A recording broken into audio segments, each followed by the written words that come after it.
This is a Minolta X300 and this is a Sony Alpha 7 R5. And between these two are several generations of fantastic digital cameras that are technically obsolete. But can we rescue those old cameras with modern software? Today we're going to find out.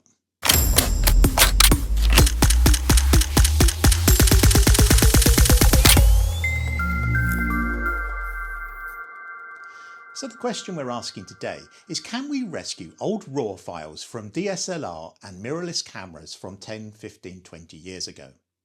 We're going to look at three generations of cameras. We're going to look at the D100 Nikon and the Fuji S2 Pro, the first generation from around 2002, 2005, that era. Then we're going to step up to the Nikon D2X and the D200. A little bit of a step up from the previous generation, but not without its problems as well.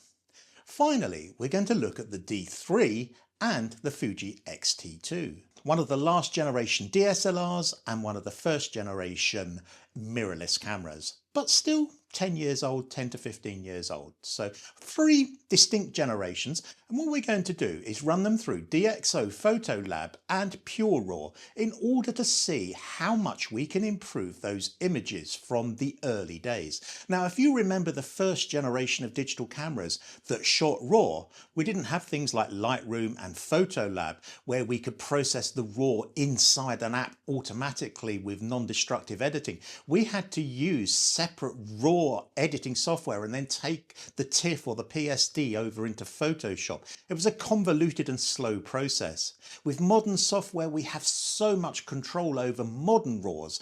I thought it would be really interesting to see how much control we had over older RAWs.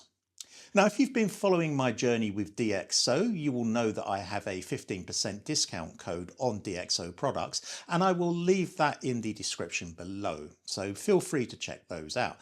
And let's get into the actual shots. The first camera we're going to look at is the Nikon D100, and that was probably one of the very first digital SLRs that the average person could afford. By today's standards, it was a very, very low resolution image at 6 megapixels and lacking in dynamic range and really quite flat as well. We're going to use this image taken around about 2002, 2003 in order to process it in DxO PhotoLab and see what we can get out of it.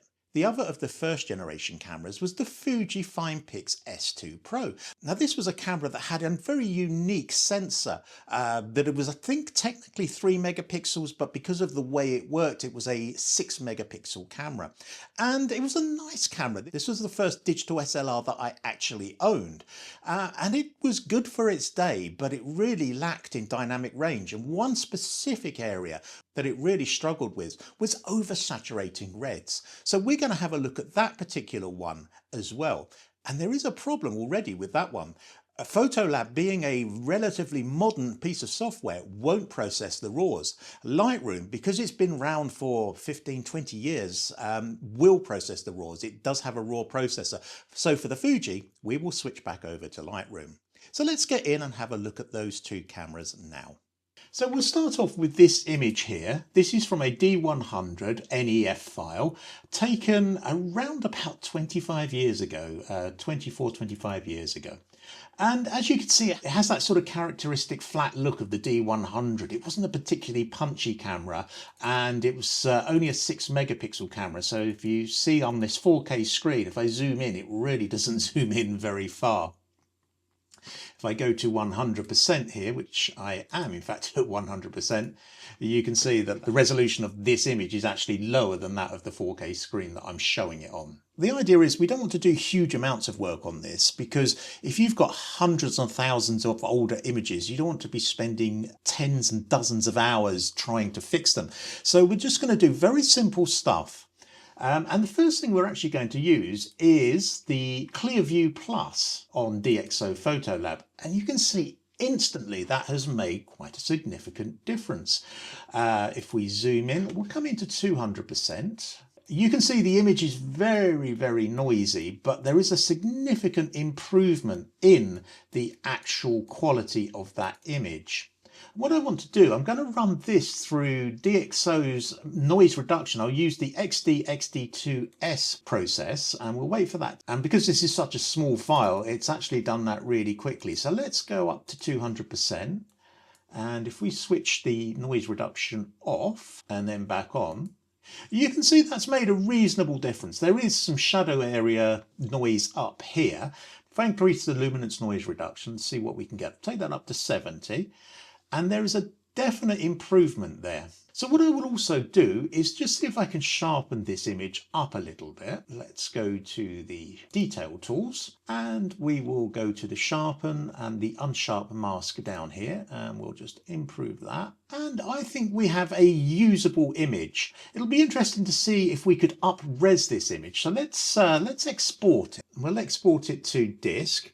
We've got a number of standard outputs here, but what we'll do is we'll use the standard one here, but we will try and make it a 12 megapixel as opposed to a 6 megapixel image. So we'll export a JPEG, we'll max the quality out, we'll save it in our pictures folder. Won't worry too much about that. And here we go, we've got resizing mode, and I'm resizing it to 12 megapixels. And let's do that now and see what happens. That's gone off to export. We can see that image there now. Let's open that up in preview.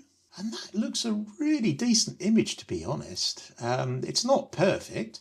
Let's go full frame on it. But that looks a very, very reasonable image. Now that it's 12 megapixel, it's actually slightly larger than the size of the screen. Certainly that's a very, very decent image, and I would be very happy with that. This is the Fujifilm S2 RAW. And if I click open on that, you can see it's not going to process in DxO PhotoLab 9 because DxO is relatively new software and there's only so much they can do with older RAW files. So we're going to need to take this one over into Lightroom, and you can see the image here. And as I alluded to, have a look at these reds here. They're massively oversaturated. And also take a look at the dynamic range here. If you look at the histogram up here on the right, we're out at both ends on what is a fairly average looking day. So we'll take this over into the develop module and see what we can get. First thing we'll do is we'll pull the exposure down a little bit, and that starts to bring a bit of the sky in. We'll pull the blacks up. There's not a huge amount of clipping in the blacks, but that's looking good there. And then we'll pull the highlights down just to give us a bit more definition in that sky. And that's looking better. And then if we pull the shadows up a little bit, that looks a much better image than the original. We still, of course, have this problem with the reds, and if there were prominent reds all over the image, it might be more tricky to control. But in this particular case, what we're going to do is we're going to go down to the color meter, to the HSL tool here, and we're just going to gently reduce the red saturation very, very slightly. And that looks a little bit better. If we change the luminance on the red as well, just bring them down a little bit in terms of luminance. And overall, that looks a better image. It looks kind of over sharpened a little bit. It's certainly not perfect, but as you can see, from an image that had very little dynamic range, we do have a much, much better looking image than the original. So some interesting results there. I think we've improved both images using modern software. The second generation we're going to look at are Nikon's D2X and D200. I like to call them the noisy brothers because although they were fantastic cameras in their own right, both APS-C sensors and both 12 megapixels, they were notoriously noisy. In both cases, if you went above 400, perhaps 800 ISO, they became really, really noisy. They were also kind of lacking in dynamic range as well. So what we're going to look at with these two particular cameras is whether we can reduce that noise down using PureRAW and then taking it over to PhotoLab and just seeing if we can get more punch and a better look to that image. So let's get into it. So in this section, we're going to have a look at the D2X and the D200, the noisy brothers as I like to call them. Both of these cameras were CCD. They were not great in low light. And the first image we're going to have a look at is this one here. This is a D2X image. It was taken at 1600 ISO, and as you can see, it's really, really noisy. So what I'm actually going to do is I'm going to take this over to PureRAW. I think that PureRAW processing actually reduces noise better than the PhotoLab 9 built in. I don't know why that is. I think it's just the AI algorithms in PureRAW seem to work better than setting them manually in PhotoLab. We go image export, export to application, and we'll make sure that's DxO PureRAW 5, which it is. And we'll export it without any processing. And if we click that, we'll wait for DxO to open up. And here we have the image in PureRAW. And if I right click on it, we can go process, and that will bring up the options for processing the image. So we're going to use again the Deep Prime XD2S algorithm, which is the best algorithm. We'll leave the settings on default. We'll output it as a DNG and send it back to PhotoLab. We'll press apply, and then we'll send process now. And if we press process with preview, we'll wait for that to pop up. This is taking it back to PhotoLab. Let's just go back to PureRAW. And if we take it up to, let's say 200%. And there we go. That's a really, really remarkable transformation. A D2X image at 1600 ISO, extraordinarily noisy. Now, of course, there is some sort of softening here. It's not a huge amount, though. If you look at the ring on his finger, there's still little bits of detail in there. And here's the image in PhotoLab. And overall, it's pretty good. Let's just see what we can do with PhotoLab. And we'll use this Clearview Plus slider. It's made it slightly darker. Let's just go 1:1. And there's a pretty decent image there. As you can see, the dynamic range, even on a relatively low contrast image, is pushing left and right. Let's see if we can do anything about that. So if we bring the highlights down a little bit, that brings a little bit more detail into these gold or brass plates here.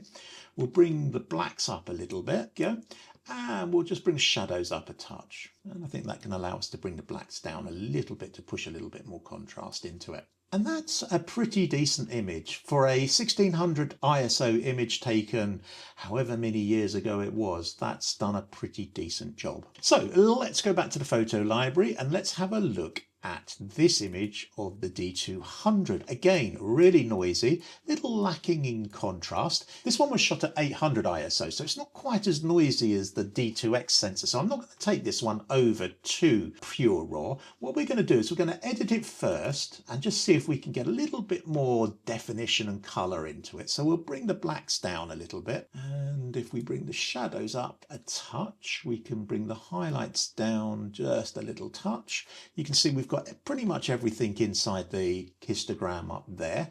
And now we'll just deal with the noise. We'll use Deep Prime again, D2XO, and if we zoom in, you can see that's cleared up the noise really, really well. Let's go to 200%. I think we could probably take out a little bit more noise in this image. So we'll slide up to, let's say, around about 60%.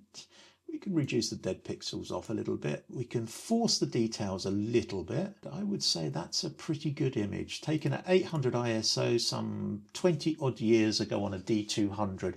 That's a really, really rather nice image. Let's just have a look at that at 1:1. And there we go. Yes, I'm really happy with that. I think that's done an excellent job. So the last two cameras are one of the later generation of DSLRs and one of the first generation of mirrorless cameras. Now there is a gap separating these two. You could argue that they're not of the same generation, but for the purposes of this test, we're going to say they are. The first one is the Nikon D3, and when that came out it astounded the world, mainly because Nikon decided not to enter the megapixel war and stay at 12 megapixels for their first full frame camera. But what they did was make a low light monster. Photographers, particularly sports photographers, called it black gold because of its amazing low light capabilities. Today, it's nowhere near what we can achieve with modern cameras, but running it through modern software, we're going to see what we can get out of that beautiful D3 file. I talked about the D3 in my recent video, the megapixel myth, and I'll leave a link for that in the description below because I think you'll find that's quite an interesting video. Now the second camera is the Fujifilm X-T2, and I absolutely love that camera. I still to this day regard that as peak Fuji. It had a beautiful build quality, a beautiful image quality. However, it suffered from something called the worms. Now, this only really happened in Adobe Lightroom, and I don't even know if it's been solved today. But basically, if you push the processing and then sharpen the image, if you zoomed in, you would get this worm-like structure in the shadow areas that look really, really disturbing. It probably wasn't an issue if you printed the image and had a look at it from a distance, but to many, pixel peeping at it, it was really a problem. And we're going to have a look at an image that I've processed in Lightroom and see if we can process it in DxO PhotoLab to see if we can get rid of those worms or whether those worms appear. So let's get in and have a look at those two cameras. So now we're going to have a look at the D3.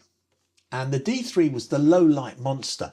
This image was shot at 1400 ISO, which was pretty high for the time.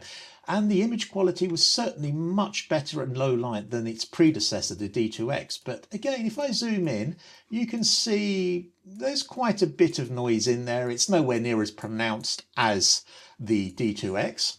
So I'm just simply going to process this image and see what we can get out of it. And I think, again, let's just click the clear view, see what that gives us. Oh, that looks really, really nice. That's a very, very simple adjustment. But of course, that has introduced noise.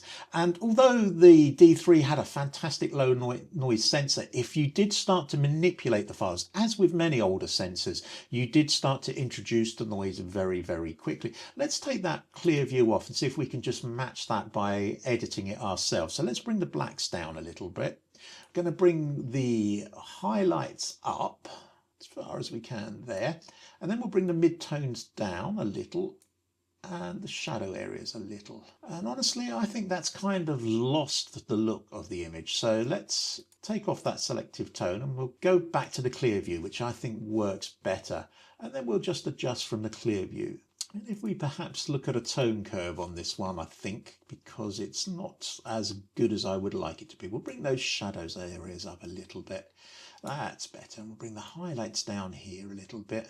We'll add a little bit of saturation with the color tab here. And we'll come down here to the saturation tab. And that looks good. And now if we go to the detail tab, we're going to run the noise reduction. Let me just zoom in and show you how noisy that's become. Although it was great in low light, as I said, as soon as you started manipulating the files beyond normal, you started to get a fair bit of noise in the sky there. So we're going to apply the D2X again. Now it's made a slight correction to the noise there, but I think if we're going to have to push the luminance up a little bit, quite a bit to be honest. Let's see how that looks. And I think we're probably going to have to force the details down a little bit. It's certainly better, but it's still very, very noisy. That's quite interesting. It's not as good as I would like it to be. What I'm going to do is I'm going to send this across to PureRAW, unedited, and we'll see how that works out if we run the noise reduction on it unedited. So we go export, export to application. We will PureRAW 5 app. We'll export as a uncorrected DNG, and let's open it up in PureRAW. And there it is. If we right click on it, process the files, we'll keep all the settings same as before and process now. And there we go. That's come back over to Lightroom. And let's zoom in at 200%, and that's a lot cleaner. That is much cleaner. Let's go over to the Basics tab, apply that Clear View Plus, and that is much nicer.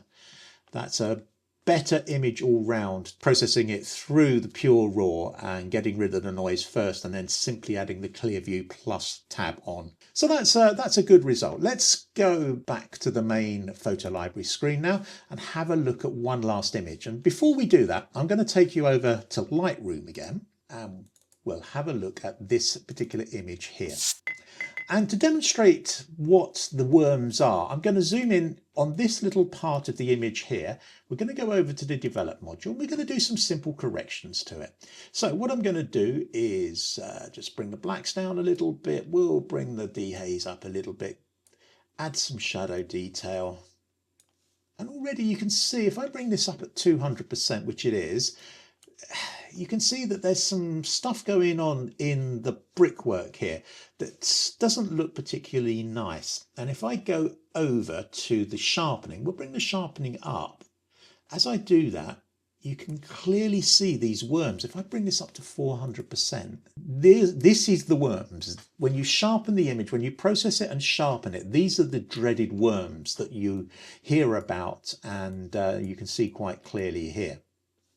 So that's what we're fighting against. Let's see if DxO can do a better job. We're not going to do very much processing to the image, very similar to what we did with the image in Lightroom. Now let's come to 200%. There we go. We can see that the image is a little bit grainy, a little bit noisy, but we'll bring the blacks down, bring the highlights up a little bit, bring the shadows up a little bit. And we're not particularly seeing any worms there. Let's go to the detail tab here. And what I'm going to do is run the noise reduction on it first. And that's done a really nice job of getting rid of that background noise. It's softened it a little bit if you look at the brickwork here. But if we now add some sharpening, and we'll bring the intensity up, let's exaggerate it a little bit, over sharpen it. Now that's 200, and then we'll improve the details as well. And you can see the worms do not appear. There are no suggestions of worms in the shadow areas here. It's a very, very different look. It's obviously way over sharpened here, but sharpening it to the max, we don't get the worms. So it seems quite clear that DxO PhotoLab doesn't introduce worms, and it does seem to be very much a Adobe Lightroom situation. Now I don't know if they fixed that. I haven't had any new Fuji cameras for about 2 years now. I've not used them, but the old files still exhibit worms if you push them, even in modern software, in modern Lightroom software, whereas quite obviously in PhotoLab and presumably other software as well, those worms do not appear. So that's been a really interesting look at these 6 cameras in 3 different generations. So this has been an interesting test. There's no doubt that modern software on old RAWs can really breathe some new life into those images. Perhaps not a huge jump. You're not going to match old images to modern cameras because the technology just wasn't there. Modern software can't put technology into images. It can only improve the image quality. But overall, we have actually got better images out of it than we could have done 10-15 years ago with older software. If you've enjoyed looking at DxO PhotoLab and PureRAW, don't forget I have a 15% discount code in the description below. Let me know your comments on processing old RAW files. If, like me, you've had a plethora of cameras through your journey in photography, you will have multiple different RAWs from multiple different old cameras, all possibly screaming out to be improved with modern software. So let me know about that in the comments below. If you've enjoyed the video, a like would be fantastic, a subscription would be even better, and I look forward to seeing you in the next one.